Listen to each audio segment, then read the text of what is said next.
New Mexico Style Book Club continues as we showcase Albuquerque native and author Jean Ellen Whatley. Her novel Off the Leash is an empowering story for women to get behind the wheel of their own lives. Well said. Good morning to you, Jean. Good morning. Thanks for having me. Well, welcome back home to New Mexico. Oh, it feels so good to be here. I tell you, I was driving in yesterday and I was coming down 9 Mile Hill, and every single time it's inspiring and it feels like home. And it is your home. And you know, I want to talk about your New Mexico connections because they have certainly influenced you and your writing and your life. So talk about that for our viewers a little bit.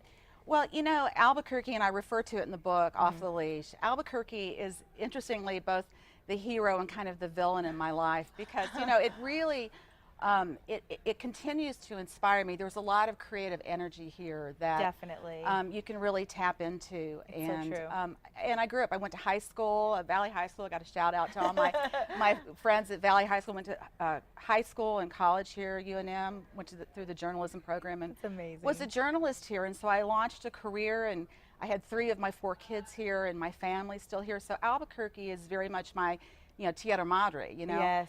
But then by the same token, and I do talk about this in the book, some of the things that my family's been through, there's been some hard times. And yes. So I say Albuquerque is both hero and villain because I got so much here, and I really lost some things here. Well, let's talk a little bit about how it's motivated you, because I'm curious about what would motivate someone like you, who is a mother of 4. Obviously, you were in middle-aged time and looking good, by the way, and seemingly you had it all together. But the thing is, I'm curious what really motivated you to quit your job, say goodbye to your family, and risk financial ruin to drive across the country with your dog, which is really what the book is about. What was the motivation?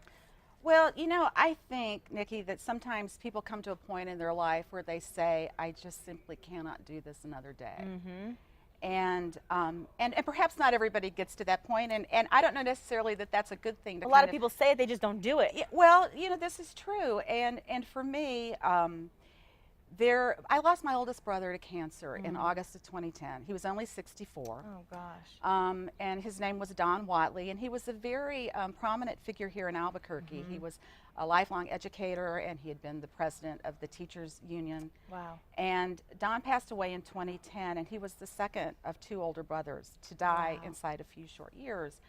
And tough. When that happened, I remember distinctly, I was driving home from work one day. I was a commercial video producer at that time.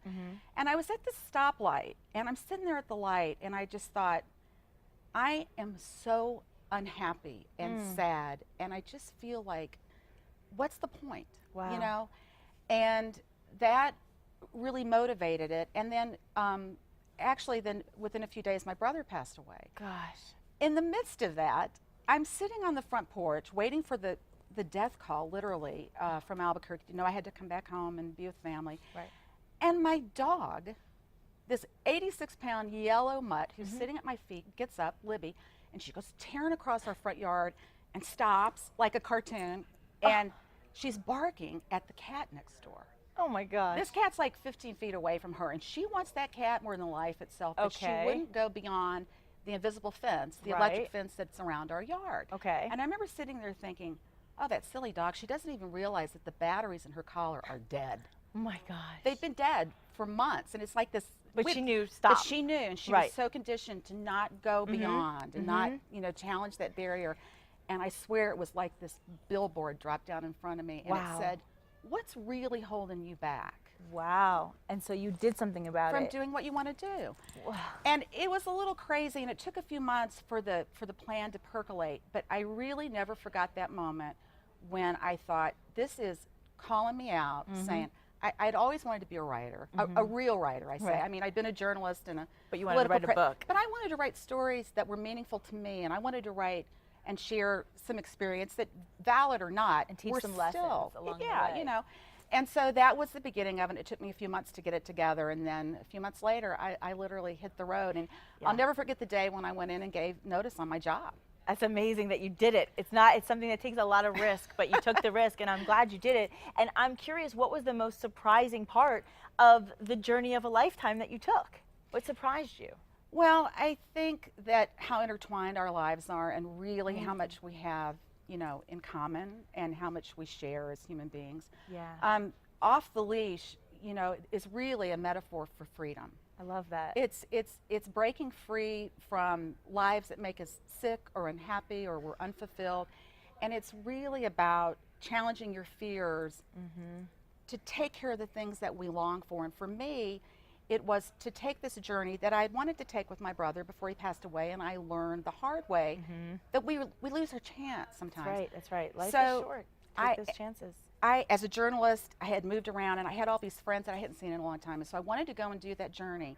And so it was a very personal thing, but what I got from that is that we're so much more alike than we are different. And the people that I met, regardless of age or gender or station in life, really what we're trying to do is just find some peace in our life. And connection. And you got that. And I think people are going to take a lot from the book. They're going to learn a lot of lessons. Sweet. So I want to know where we can pick up a copy of the book. Well, you can buy it at local bookstores. Okay. Bookworks here in Albuquerque is my partner, and we're doing a book signing. Yes. So Bookworks, so you can go to your local bookstore and you can get it, or you can get it off of Amazon. Perfect. Or you can go to JeanEllenWhatley.com and get it right off of my website. Great. Well, Jean, thank you so much for being here, and of course, especially a thank you to you for sharing your personal story and teaching some lessons to all of us along the way. So nice to meet you. Nice to visit with you. I appreciate the So opportunity. good to have you back in New Mexico, and we'll be right back.